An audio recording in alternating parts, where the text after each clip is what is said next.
Алекс был известен в городе как специалист по реабилитации проблемных собак, особенно немецких овчарок. За его плечами было 15 лет работы кинологом в полиции и еще 10 лет частной практики с агрессивными и травмированными животными. Когда ему позвонили из районной службы по контролю за животными, он как раз заканчивал работу с очередной овчаркой, помогая ей адаптироваться к новой семье. Голос инспектора звучал встревоженно. Требовалась срочная помощь с собакой, которая провела практически всю свою жизнь на цепи. История была печальной, но, к сожалению, типичной.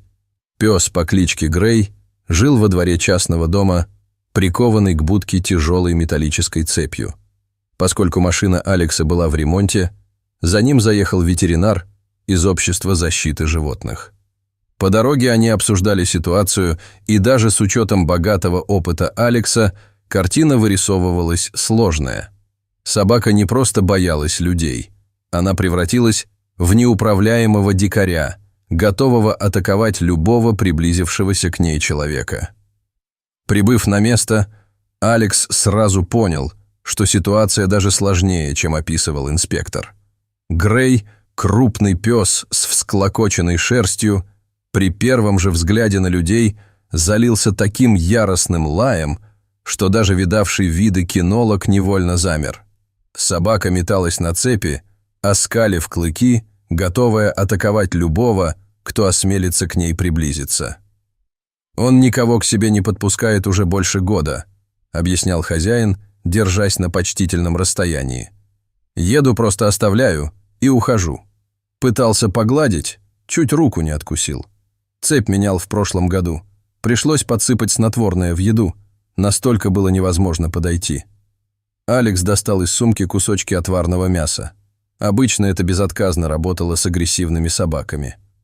Но Грей даже не взглянул на угощение, продолжая неистово лаять и рычать.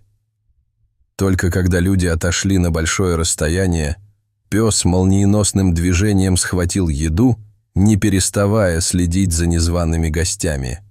Кинолог попробовал говорить разными голосами, от строгой команды до ласкового приглашения. На любой звук Грей реагировал одинаково, взрывом яростного лая. Но в какой-то момент Алекс заметил, когда он говорил тихим, спокойным голосом, уши собаки едва заметно дергались, словно пытаясь уловить каждое его слово. От одежды Алекса пахло другими собаками. Весь день он работал в питомнике. Принюхавшись к этому запаху, Грей на мгновение перестал лаять, но тут же зашелся в новом приступе ярости, еще более неистовом, чем прежде. Каждый раз, когда Алекс пытался сделать хотя бы шаг в сторону собаки, Грей бросался вперед, натягивая цепь до предела. Звон металла эхом разносился по двору, и казалось, что либо цепь не выдержит, либо пес покалечит себя в попытке достать человека. Алекс решил попробовать другую тактику. Он медленно отвернулся от собаки, делая вид, что его интересует что-то в другой стороне двора. Лай на мгновение стих, сменившись низким рычанием. В этой тишине было что-то новое, словно недоумение. Следующий час прошел в попытках приблизиться к собаке хотя бы немного. Алекс двигался невероятно медленно, очень короткими шагами. Иногда останавливался на 15-20 минут, давая Грею привыкнуть к его присутствию на новом расстоянии. Пес уже не лаял постоянно, но рычание не прекращалось ни на секунду. Каждое движение руки в сторону собаки вызывало новую волну агрессии. Но Алекс заметил, если держать руку низко и двигать ее очень медленно, Грей следил за ней с меньшим напряжением. В его глазах появилось что-то похожее на любопытство, хотя оно все еще тонуло в море страха и ярости. В какой-то момент даже у опытного кинолога мелькнула страшная мысль. Возможно, животное настолько травмировано психологически, что единственным гуманным выходом будет усыпление. Но эта мысль была настолько невыносима для человека, посвятившего жизнь спасению собак, что Алекс решил попробовать еще один, последний подход. Он попросил всех отойти как можно дальше и просто сел на землю в нескольких шагах от будки. Время шло. Солнце медленно клонилось к закату.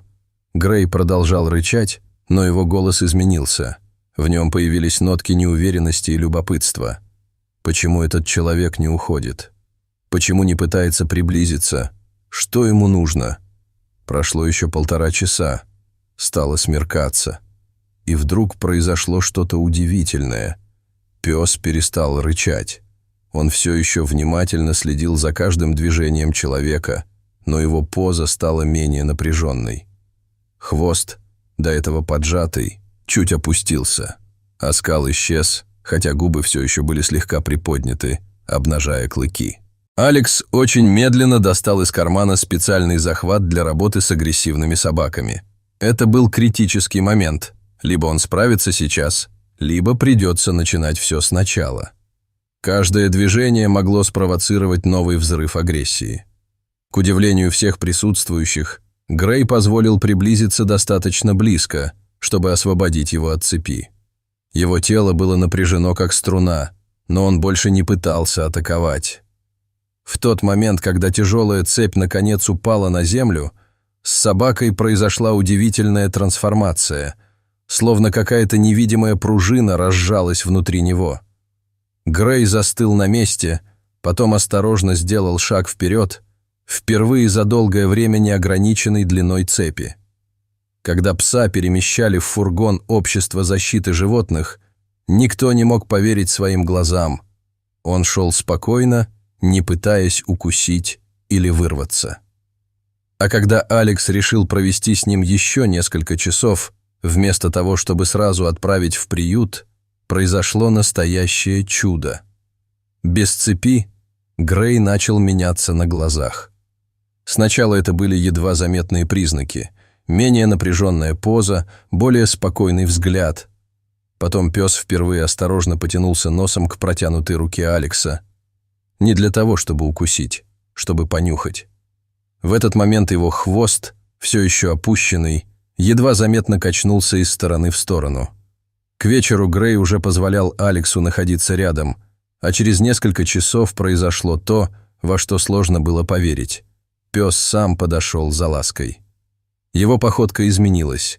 Из напряженной и скованной она превратилась в мягкую, почти кошачью. Плечи расслабились, хвост начал подниматься все выше. На следующий день это была совершенно другая собака. Спокойная, дружелюбная, ищущая контакта с человеком. Когда Алекс отправил фотографии в службу по контролю за животными, там сначала не поверили, что это тот же самый пес. На снимках Грей спокойно лежал рядом с человеком, позволяя себя гладить, а в его глазах больше не было ни страха, ни агрессии, только умиротворение и доверие. Абсолютно никакой специальной реабилитации не проводилось. Не было использовано никаких особых методик или лекарств. Единственное, что изменилось в жизни Грея, исчезла цепь, которая годами ограничивала не только его движения, но и психику. Эта история стала еще одним доказательством того, о чем Алекс говорил годами. Содержание собак на цепи не только негуманно, но и чрезвычайно опасно. По статистике Центра по контролю и профилактике заболеваний, цепные собаки почти в 3 раза чаще кусают взрослых и в 5 раз чаще детей. Но главное, цепь лишает животное возможности быть тем, кем оно должно быть – верным другом человека. Сейчас Грей готовится к переезду в новый дом. Несколько семей уже выразили желание взять его к себе, а Алекс использует эту историю в своих лекциях, показывая, как важно бороться против практики содержания собак на цепи. Ведь иногда достаточно просто снять цепи, как физические, так и психологические, чтобы спасти жизнь и раскрыть настоящий характер собаки. «Каждый раз, когда я вижу собаку на цепи, — говорит Алекс, — я вспоминаю глаза Грея, сначала полные страха и ярости, а потом благодарности и доверия. И понимаю, что нет ничего невозможного, если действительно хочешь помочь».